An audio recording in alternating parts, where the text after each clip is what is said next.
one hand in the many, many hands that we're putting together this event tonight. First of all, I'm really, really excited about this attendance. So big shout out to you guys for coming out. This is going to be a really interesting talk tonight. I think there's a lot of, the relationship between Spain and the United States is a very important transatlantic relationship. And it's one that I think that we might tend to overlook at sometimes. So that's what we have put together this event tonight, so that we can kind of get a little bit enlightened about the relationship and maybe find out something we didn't know before, and also just an event to be able to explore a little bit about the relationship and its importance. So without further ado, to do a quick introduction about SIS, we have Dean Patrick Jackson.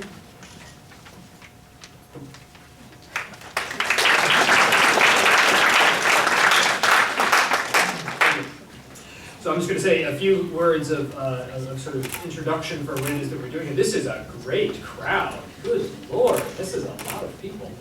Fantastic, absolutely fantastic. One of my favorite things about these sorts of events that DPE is able to organize is that I and my office have nothing to do with it whatsoever. So we're simply told, hey, we have this great thing. And we say, all right, this is going to be a nice event. Who's going to be? Oh, we have the Ambassador of Spain. Okay, good. Good, so good. Congratulations to the DPE folks who were able to kind of put this together. This is a great example of the kind of initiative that we really like to see in SIS students. Taking advantage of all the wonderful networks that are here in DC and being able to bring people in to discuss sort of pressing topics. The two other things that I want to kind of highlight here real quick that I think exemplify this is what you might call kind of a paradigmatic SIS event in a lot of ways. In one hand, right, if you think about the School of International Service, that service word means a whole lot of different things.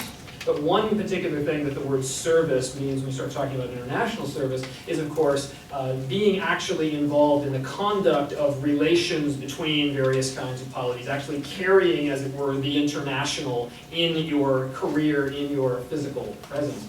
Nothing embodies that quite like an ambassador does. And I know that some of you are probably looking up here and thinking, hey, maybe I will be someone occupying a position like that sometime in the not too distant future. So this is a great example of being able to see a possible projection of what it might be like to actually live as someone who is representing one's country. Bringing in an actual ambassador to talk about this is, I think, a fantastic way of doing this and extending the kind of things you learn in the classroom outside of the classroom into these sorts of environments. The other way that this nicely exemplifies, I think, what we do here at School of International Service, SIS is, of course, a place in which one studies a lot of different things from a lot of different perspectives. What tends to run through all of it, though, is the idea that these relations, these international and transnational relations that we study, are not natural facts. They are human constructs. They are produced by people, politically, economically, socially, culturally. Right? They are things that we shape. And there's almost no better example of this in world politics than the transatlantic relationship. If you think about the map, there is almost no natural, logical reason why the United States should have such close ties to countries across an ocean from it. And the fact that we continue to maintain those ties after a long period of time in which the United States tried to separate itself from Europe, sometimes rather violently. I do actually think at one point there was a war between our countries. I think we made up after that, though. Not entirely sure that it was good of us to have taken Cuba. That's caused a lot of problems. But anyway, that's something we can maybe talk about in Q&A later on. My point is that these sorts of relationships that exist between countries, particularly those that span oceans, are precisely the kind of thing that cannot be taken for granted. And that those of us who study them and those of us who think about them have to always remember that they are created and recreated on a daily basis by people actually doing the hard work of diplomacy. And we have with us tonight someone who does that hard work of diplomacy to reproduce and reinscribe that relationship over an ocean to the point where it can become almost taken for granted. And the nice thing about doing it in an academic environment, thinking about this in an academic environment, is we can question how exactly that happens. What is the value of this relationship? What are its various dimensions? How do we explore it? How do we strengthen it? And how do we deepen it? And that, I think, is a great opportunity, and I hope that you will all take a great amount of advantage of that here tonight. I wish I could stay with you for the remainder of the talk, but my daughter is at ballet class and I have to go and pick her up. So I am going to have to say goodbye, but I just wanted to welcome everybody to this, welcome the ambassador, thank him for coming out to do this, and hope everybody has a pleasant evening.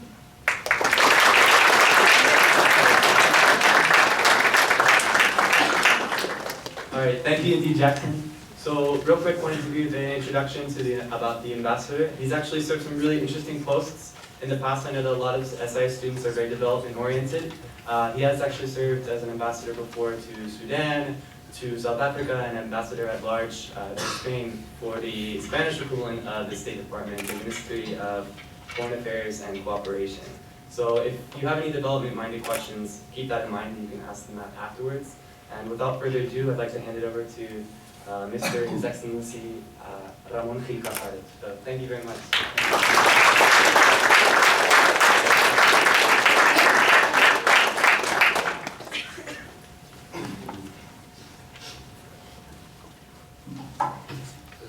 This has to be it.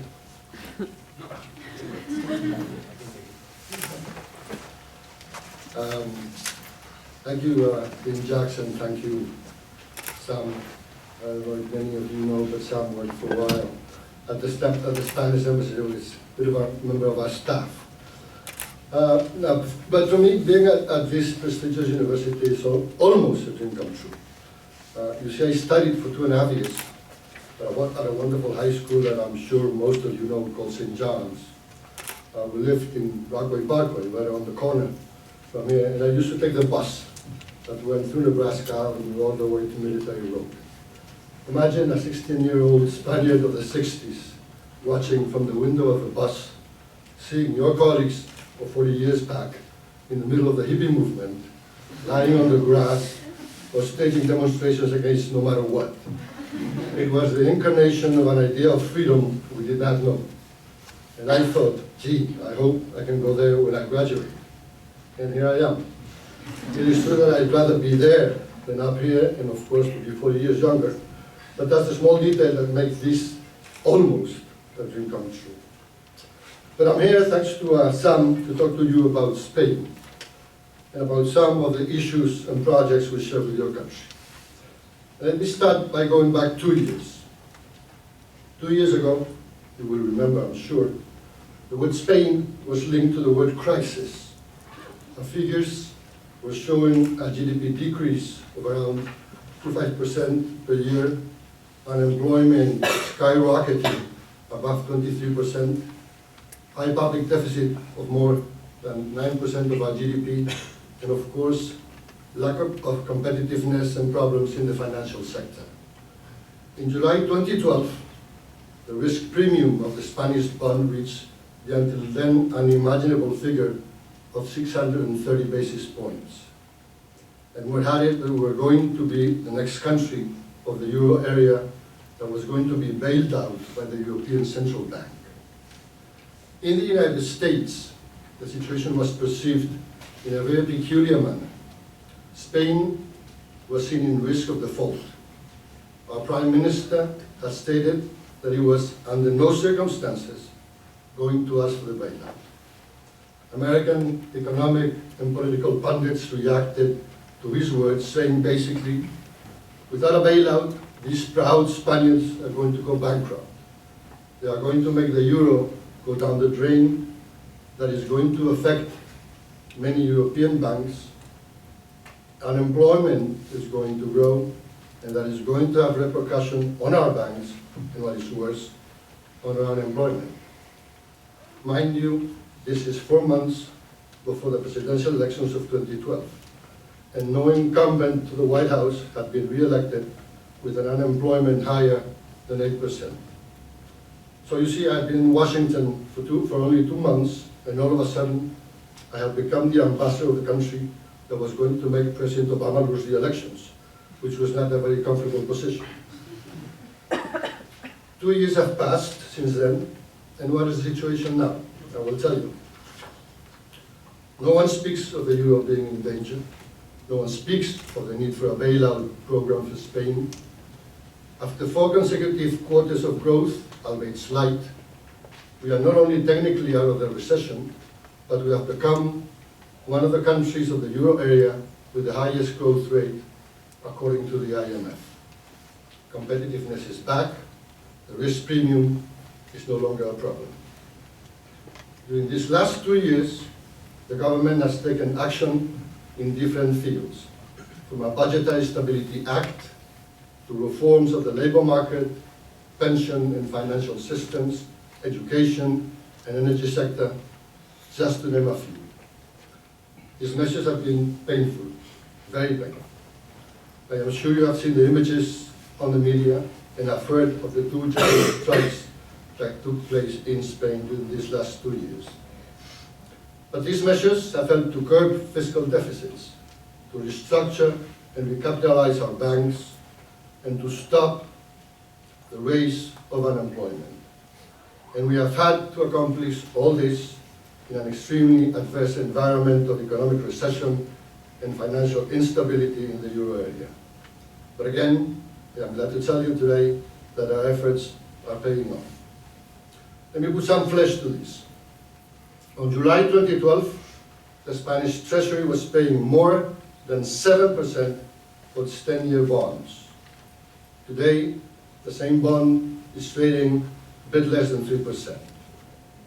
Foreign investors are buying Spanish assets again, lured by the attractive valuations and good growth opportunities. The rating agencies, Fitch and Moody's, have recently upgraded their assessment on the Spanish debt. According to the European Commission forecasts, in 2015, Spain will grow above the euro area average at about 2.1%. And the economy is creating jobs again, which was undoubtedly our more daunting challenge. In the last year, we have almost 200,000 workers more who are contributing to our social security. Now, having reconquered stability and growth, we can now look forward with confidence to assess the challenges and opportunities of a new time. But we cannot be complacent. The crisis has left several deep wounds in the social and institutional fabric of the country. And of course, the most important one, as usual, is jobs. High unemployment is the heaviest burden we have inherited from the crisis. Improved finances mean nothing if they don't translate into a turnaround of the real side of the economy, especially when our unemployment rate is still around 24%. The government is in the process of taking additional measures to make our labor market more flexible and efficient, aiming especially at the youth. But there's an encouraging takeaway of this recent recovery, and that is the decrease in the growth threshold that we need to create jobs. Let me explain that. Traditionally, the Spanish economy needed to achieve GDP growth rates of about 2% to start adding jobs in net. Because of the effects of the major labor reform of 2012 and other structural changes, it seems that the threshold would now be closer to 1.25%. And this is not a minor technical point, but it will determine how fast are we going to be able to provide jobs for those who lost them during the crisis. During this process, the US has been an essential partner for Spain, and not only for the political support the government has granted to our country in times of difficulty. You see, the United States is an extremely important market for Spain, both from a trading perspective and from a perspective of investment. The volume of trade between the two countries exceeds 20 billion euros annually. And despite the backdrop of a sluggish economy, trade relations have systematically increased since 2009. The United States is the leading destination for Spanish exports of goods outside of Europe. And this dynamism is not exclusive of the export of goods. It also extends to services, which grew by 21% since 2012. Furthermore, the United States is the third most significant destination for Spanish investments overseas. In 2013, the direct productive investment portfolio in this country of Spanish firms amounted to almost 51 billion euros, and this represents a 12% year-on-year increase. And US investments in Spain are also highly important. The United States is the leading foreign investor in our country, and there are more than 700 US companies incorporated in Spain, a similar figure to the number of Spanish companies present here in this country. In total, all these companies provide in Spain jobs for over 240,000 people. Ladies and gentlemen, you can deduce from everything I've just said that trade relations between the United States and Spain are excellent. And I want to convey to you that Spain is working to improve these relations even more in the future, because this will benefit to us all. But the relations between two countries, between the United States and Spain, go beyond the mere economic ties. We share a common history in which we have waged war together and against each other, as the Dean said, with not very good results for Spain, as you know. Spain was at the origin of many communities and cities of this country, just as the US culture has contributed to shaping the Spain of the 21st century. All this has led to our two countries sharing the essential values upon which we both think our world and the coexistence among peoples should be based. And that has led to a very strong cooperation in security matters and in the cultural sphere. We like to describe Spain as a European nation located in the Mediterranean and with an Atlantic vocation given our history. And those three axes have determined our security cooperation with the United States. Let me give you some recent facts of this cooperation. In the last 3 years, 2 new bilateral agreements have been signed between our two nations. The first one to host 4 US Navy destroyer ships at Rota Naval Base to provide European missile defense system. And the second one to extend and increase US Marine assets at Morón Air Base, also in the southern Spain, to carry out US AFRICOM and SOUTHCOM missions in Africa and in the Middle East. The Spanish Army has a long tradition in international cooperation. Over 200,000 soldiers have been deployed abroad in the last 3 decades. This has been the case even under severe budgetary circumstances. Along with the US, the Spanish Army is present in very sensitive international hotspots, such as the Horn of Africa, EU Atalanta operation to fight against piracy, the Sahel, within the EU training missions, and Mali and in the Niger. In the Middle East, Spain contributes to the UN mission UNIFIL in Lebanon, with 20,000 troops deployed there since 2006. Logically, it is within the framework of NATO where Spanish Army is more involved. Apart from other current operations, such as the active endeavor for the Ocean Shield, we are still engaged in Afghanistan. After 12 years of presence, with a total of 30,000 deployed military personnel, and with more than 100 losses of human lives, we remain there, ready to continue in case the bilateral security agreement between the US and given that the bilateral security agreement between the US and Afghanistan has been finally signed. I will not bore you with our cooperation in the Mediterranean, in the north of Africa, or our common interest in the Western Hemisphere. And if you want to ask questions about it, I'll be glad to speak about it. But I want to say a few words about Europe and the US and the Transatlantic Trade and Investment Partnership. Last year, the European Union and the United States launched the negotiations for a comprehensive Transatlantic Trade and Investment Partnership, what is now called as TTIP. TTIP offers a strategic opportunity for the two biggest world economic areas to deepen its mutual ties and lead the way in the multilateral arena for openness and rules-based trade and investment. The rounds of negotiations are held in Washington, D.C. and in Brussels. And despite the progress, the work ahead is still daunting.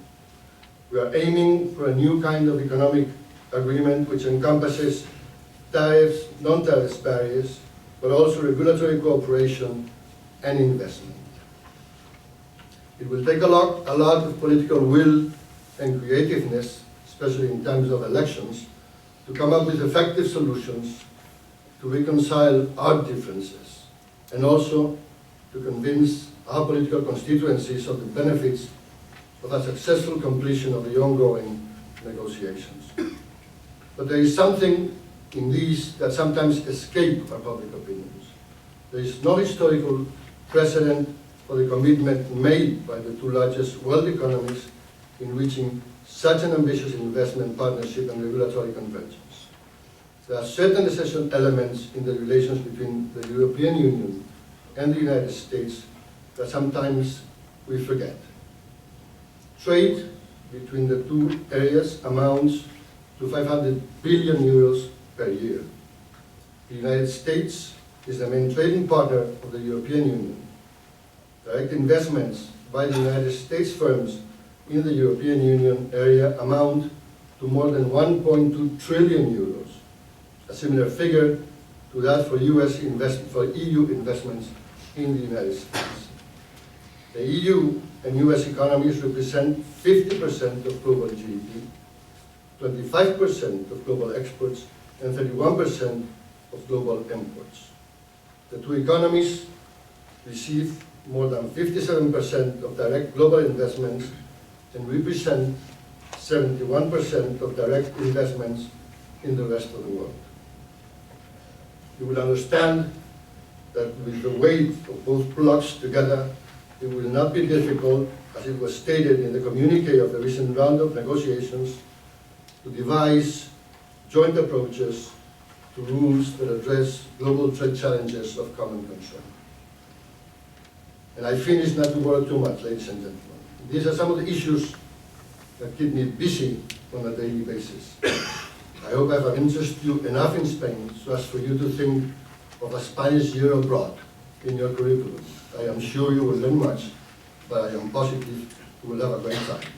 Thank you very much.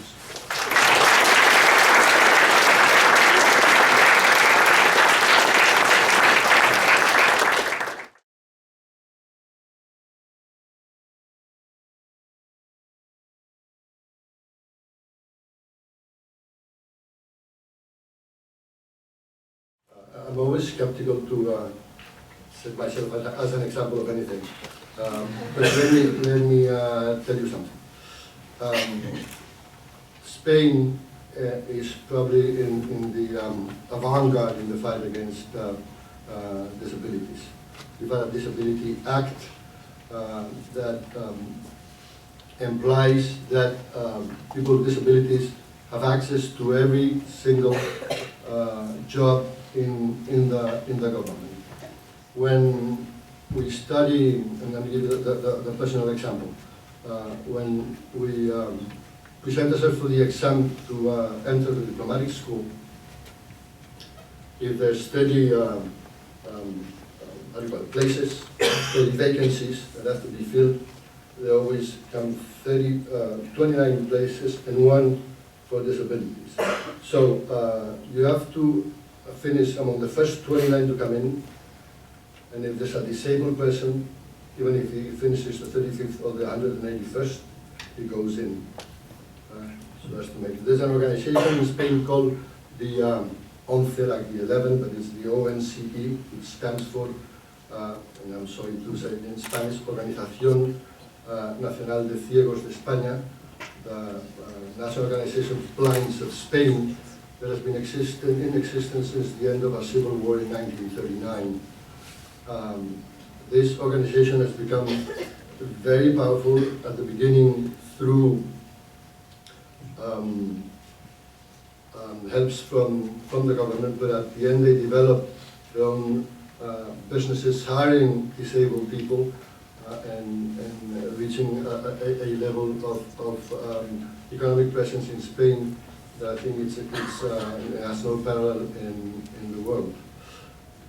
We, not because it's ours, but I will say it, the lady that at the UNDP,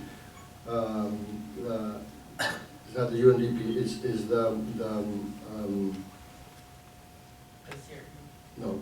United Nations Fund of the Population that deals with disabled people. Is a Spanish lady that has been working at the Spanish Institute for International Cooperation for a long, long time. She's specialized in that area. So that, she's currently organizing the because I spoke with her the day before yesterday. That's what your question brought me this up.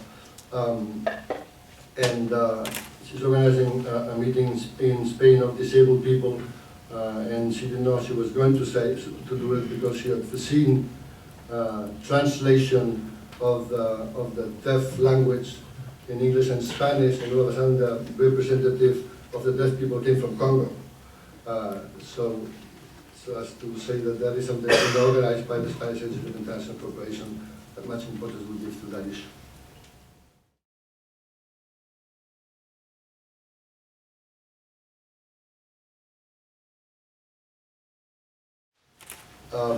The government response, as stated by the President, is that the law will be applied. I was ready to somebody to bring up this issue. This is a very sensitive issue. As anything that touches nationalism, there's a level of irrationality on both sides, because nationalism is a feeling at the end. I'm not worried that Spain will suffer in its territorial integrity, which will divide into several pieces. Now, I always say this to them, even if the Catalans, the Catalan government were to come up with something and were to succeed, we ended up having a legal process, a problem right now, and I'd like to explain to you, if you bear with me 5 minutes, and the difference with the referendum in the UK and in Scotland last month, or these past days, is that in Scotland they did it the legal way. The British have no constitution. Scotland, as a pre-existing nation, decided to integrate with the United Kingdom, and it was the provision that whenever they wanted, they could separate. They went the legal way. They went to the Parliament in London, and they agreed to do it legally. In Spain, this legal procedure was not followed, as you know. But, basically, the current government of Catalonia has been trying to negotiate a different economic regime for the regions, or specifically for Catalonia. There were complaints that there were imbalances fiscal imbalances between Catalonia and the rest of Spain, that they were paying more than their share and were receiving less than their share. Calculations at that level of microeconomics is very difficult, and people have disputed that. Common goods were not always taken into account, and it's very clear that in a couple of recent years, such as 2007, 2008, they received more than their share.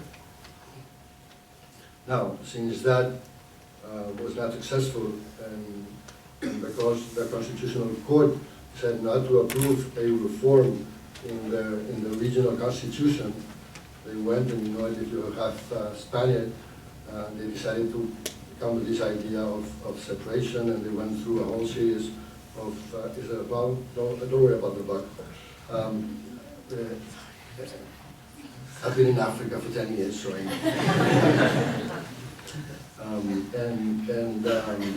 So they went through this whole process of explaining a new type of history, developing through education a feeling of nationalism that has come.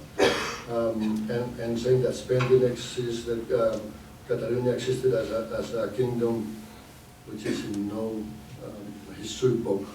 Catalonia belonged to a larger kingdom called Aragon, and united with Castilla. I won't tell you the whole story. But let me tell you something. When the thing is good for you to know, and it's rather graphic. When the Roman Empire divided Europe, they created basically 5 big nations, which were Britannia, the Gallia, Germania, and Hispania. Hispania was there. There was a province within Spain.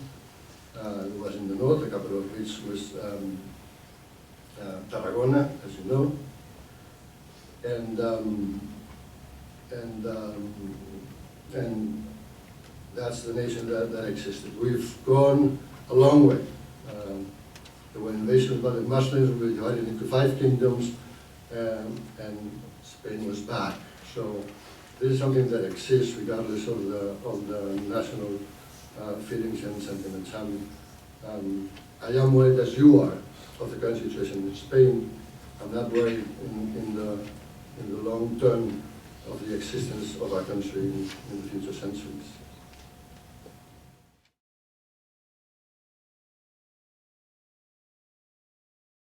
Since September 11, the security violations, but it was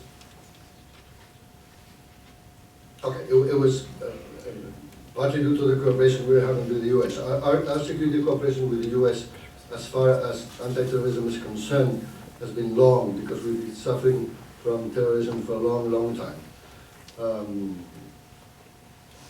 I want to say before you ask me something that I'm half Basque, and the issue of calling our terrorism Basque terrorism is something that hurts us. We're half Basque or 100% Basque. Because the terrorism was from a group. There was always a minority. You know, when you say half Basque, people they step back and look at you and as you recycle. So in the terrorism against ETA, the cooperation with the United States was always very close. We had problems within the European Union, and because of September the 11th, the whole European anti-terrorism system gelled in a much more solid construction than before. Many of the ideas that we had put forth were on the pipeline, some were passed, and we received the support of the United States, which had been, the country had been attacked, so that helped us a lot. It is true that then a very personal relations between President Assad and President George W. Bush was established, and we cooperated in different areas of the world, among them Iraq. March the 11th was completely the opposite. We were attacked. People did not understand it. A political group had sent a message that the party in power currently and the party in power then, but before the attacks, had not been able to counter properly. And the message that we received being in government, which was very painful, was that it was our fault. It was our fault. Why is it our fault? It's your fault because you've established strong relations with the US and you've attacked us because we were strong allies of the United States. That led to an election 2 days after the, as you know, 2 days after the attacks, and the opposition party won, and the opposition party had promised, thinking they were not going to be in government and only trying to get 2 or 3 more votes, that they were going to leave Iraq right away. And they did. They left Iraq right away. And that created a vacuum in the coalition because we did it without previous warning. So the relations between Spain and the United States really went through a difficult moment. They were probably the worst times in our history since the Spanish-American War, I don't know. Well, luckily that has passed during the second legislature of President Rodriguez Zapatero and with the change of government in the White House, the relationship was different. They came up with new common ideas. They knew on both sides that we have to fill the void that has been left because of that move from Spain, and we started cooperation in different areas. We never went back to Iraq. We strengthened our position in Afghanistan, and we started doing all these things that I told you with the anti-missile defense system in Grota that was started by the socialists.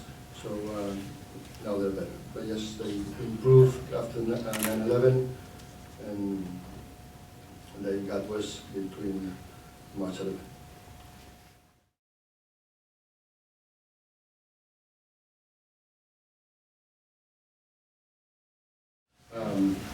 It was in 1495, I think it was, Spain and Portugal divided the world. They went before the Pope, they draw a line, they say the west for Spain, the east for Portugal. So Africa was the east. We had just finished what we call the reconquest of the Muslim Spain by the Christian Spain, so the natural thing would have been to cross the Strait of Gibraltar and start reconquering the north of Africa. We didn't. A guy called Christopher Columbus came to see Isabella the Queen, you know.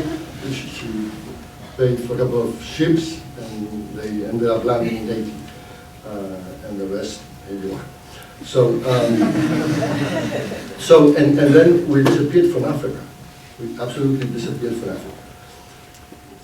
Only in 1777 we exchanged what is now the province of Rio Grande do Sul in Brazil from an area around what was called the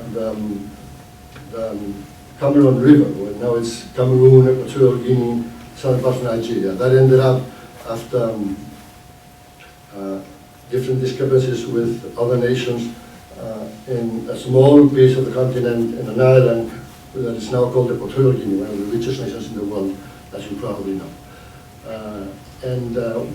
It is true that we've had contacts with the north of Africa, but it's only been recently, in the 70s and 80s, more 80s and 90s, that we've started to open embassies in Africa. We didn't have, when I joined the diplomatic service in 1982, we only had about 5 embassies in sub-Saharan Africa. It is true that some of the Portuguese colonies were not independent, but we had Equatorial Guinea, South Africa, Liberia, because it had been there forever, Kenya, and Ivory Coast, and Ethiopia. That was it. That was it. Now we have about 30, I think it is. So now we're starting to do. Because of the crisis hit us so bad, and the Spanish market shrank so much, our demand shrank. Many of our firms started to exporting to survive anywhere, and all of a sudden they developed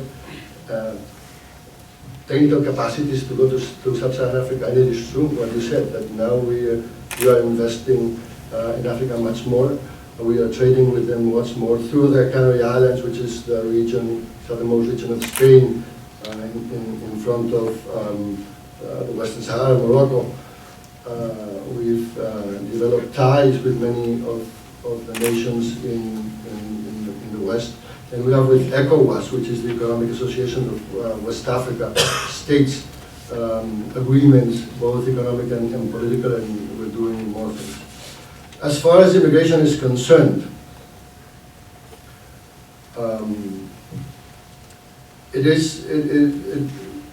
we don't suffer. Suffer is not the right word, and I apologize for using it. We're not affected as much from immigration as Italy is. I don't know why, maybe because Italy they go through Malta, and it's much more, and it's much easier. Also because we have strict relations with Morocco, and because we have 2 cities in the north of Africa bordering Morocco, called Ceuta and Melilla. You've probably seen the pictures of the fences in Melilla, where most of the sub-Saharan Africans come from the Gulf of Guinea. They cross the western the Sahara Desert. They end up in Algeria, cross to Morocco, and from Morocco, they're waiting to see when there's time that our border guards are looking, and they I'm going to say, attack the fences. Our fences are very complicated because there's a 3-layer of them with different altitudes. One of them, it's in no man's land territory, so the Moroccan police can go in. But since they're trying to go to the Spanish city, because once they are in Ceuta and Melilla, they're absolutely in Spain. And once, and Sub-Saharan African, if you want to expel them, you have to go through a legal process. Sub-Saharan Africa goes before a judge, says, I'm here for political reasons because I come, and I'm not going to name states, but you imagine whichever. A Spanish judge would all understand that he has reasons to ask for this political reason for him to be here, to be there, and they allow him to stay. But because that seems so easy, this territorial integrity,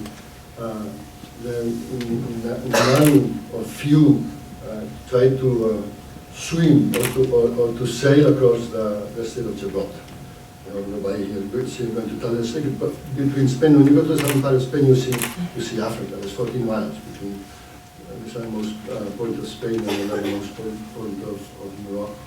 So, but we have to come up with something to manage that situation. Basically, because if for God's sake, any human being has the right to look for a better life. This nation was made up of immigrants, and you know it from your grandparents and great-grandparents. But of course, in the situation that we had in Spain, during the type of prosperity in the late 90s and early 21st century, the population, the immigrant population in Spain reached about 10% of the population, which is a lot. Not all of it came from Africa, most of it came from Latin America, basically because the cultural ties, it's much easier for them to stay there. But many came from Africa, and they stayed. Now they come and they don't find jobs, unfortunately, and that's how we have to manage.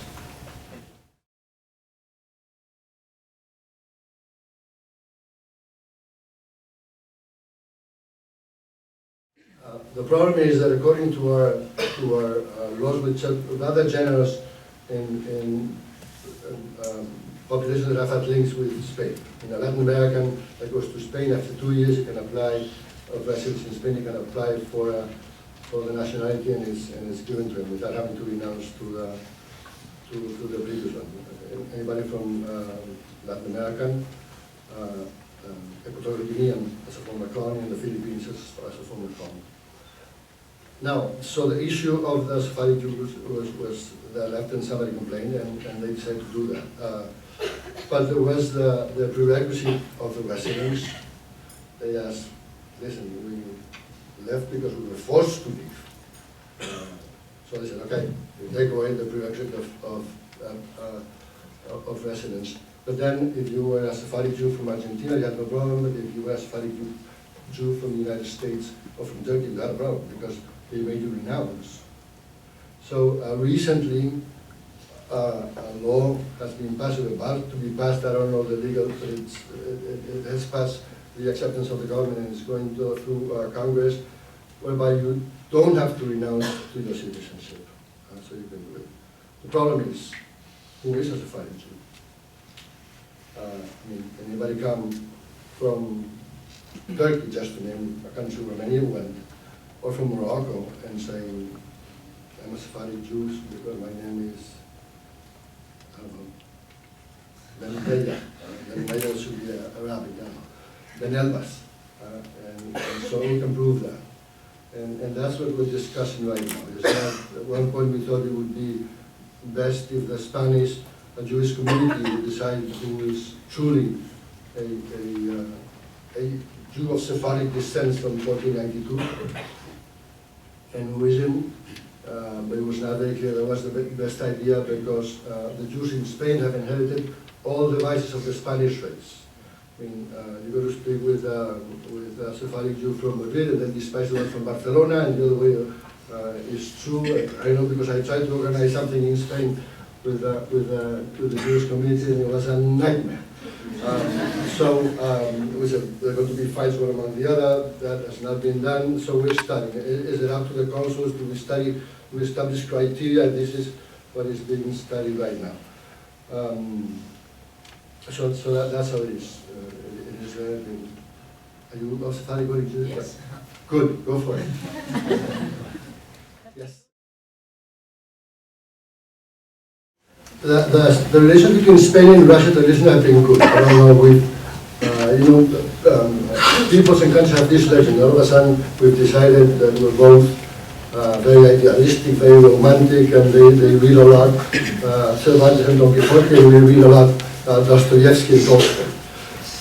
And there's a current of sympathy that was perturbed during the years of Franco and the issue of communism, but there's truly a current of sympathy between Spain and Russia. There are many Russians that come, the number of tourists, Russian tourists that come to Spain is enormous, and they have a great taste and eat lots of Spanish foods and vegetables. So we export a lot. And wine. Do they drink wine? No, I think they drink vodka. I don't think In Spain, they drink wine. And in Spain they drink wine, but that's ours, so we don't drink Russian wine for sure. Yeah, the wine of islands in Andorra. Okay, good. So yeah, so like it. Now, on the issue, on the current issue,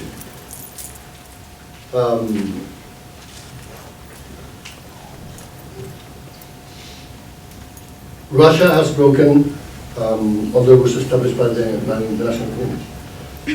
A former colleague of mine, a predecessor of mine, Javier Rupérez, who was ambassador to Washington between 2000 and 2004, and who had been the Spanish representative at a conference that was called the Conference of Security and Cooperation in Europe, which led to the current OSCE, celebrated, I don't know what it was, the 40th anniversary of the celebration of the conference in Russia. And he went through all the agreements we had reached at the time between Europe, the United States, and the countries on the other side of the Iron Curtain. And he said, listen, you've violated all of them. You went over the border, you've occupied a territory, and now you're sending weapons to the rebels inside Ukraine. That is true. That's it. And just to put a bit more interest in, so you can say something in case you. Crimea had always been Russia until 1954. And all of a sudden, within the USSR, everything was possible. They exchanged territory between or among different regions, and Crimea passed to be Ukrainian. It is true that Russia recognized it at the end. When Ukraine became independent, they recognized it. They reached the agreements of Budapest, and they decided how to manage the Russian fleet in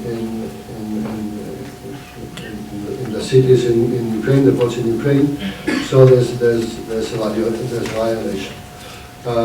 We of course went along with all the sanctions that were imposed on Russia by the European Union, and we suffered from the countermeasures taken by. We were the suffering most, to tell you the truth. Our trade with Russia in fruits and vegetables was about with 300 million euros. Those we're losing, because when you have fresh fruits and vegetables with a destination, if you don't find any destination right away, they're lost. So there's no way to sell them again. And many of the tourists that came because of the valuation of the ruble are not going to Spain. So that in that sense we've suffered.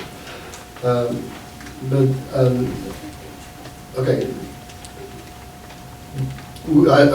Frankly, I think we have to maintain the sanctions until and when they reach a solution with the Ukraine. But then there's the Ukraine. the level of corruption of that country for the last 20 years has been enormous.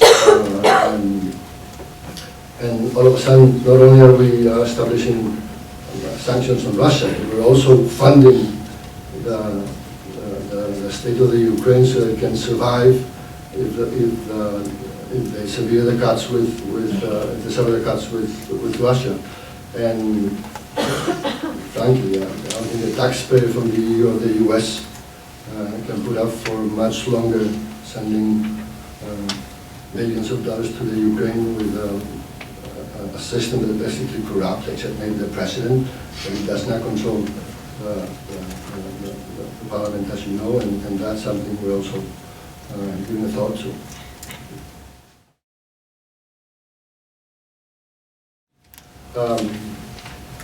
Figures reflect realities. We don't invent the figures. When we say that we're growing, it's that we're growing. We have stopped growing when we said that the deficit is being reduced. There's a deficit being reduced. We did a world record jump in 3 years. Next to the last 3 years of Zapatero, we went from a 2% GDP surplus to a 9% GDP deficit. Now, that is very difficult to overcome when you're in the middle of a crisis and unemployment has gone high. The construction, which was one of the bases for the new well-being, the bubble has exploded, and things have been done well. We don't, when you take measures in a country, you have basically two tools. One is the monetary policy, and the other is the fiscal policy. We don't control the monetary policies because we're European Union. The monetary policy is managed by the European Central Bank. So all we could work with is the fiscal policy and make them reforms through fiscal adjustments or regulatory adjustments in the labor laws and the financial system. And those we did. That salaries were reduced. That it was easier to fire workers. It was easy to fire workers. But that led to companies being more dynamic, being able to become more competitive, export abroad. When you export, basically your balance of payment improves and you have more money that is good to reinvest. The issue is that we're doing it little by little. When you grow we're going to be growing this year 1.7, 1.8%, probably next year to 1 to 2. You create employment little by little. I said before that last year we ended up 2013 with less unemployed than the year before, and we've created jobs every single month except September. I think it is basically stationarily. As you know, it's the end of the summer, so all the part-time jobs are basically fired and unemployment has been reduced. And we're going there. Is it heavy on the youth? It is heavy on the youth, and that's why people are concentrating. There are young people leaving. There are young people leaving. True, but there's not going to say this is a blessing in disguise, which is not. But listen, people move around, and people go abroad to study, go abroad to work, and these are like you, young people that are going to come back very prepared for the future. And listen, the future looks so promising that unless Germany stops growing, which is something that seems to be happening, and Italy and France will make some reforms that they need to make, and if they, all three of them go badly, there's our trade and investment partners, we will not go well either. But if they go well, we having done the reforms, are going to grow, and I know it's difficult for you to know, but you to see, I'll be retired, but remember this was in 10 years' time. But this is a long process. It's very easy to break up the balances of an economy, as it happened in Spain 3, 5, 6, 7 years ago, and very difficult to recover from that.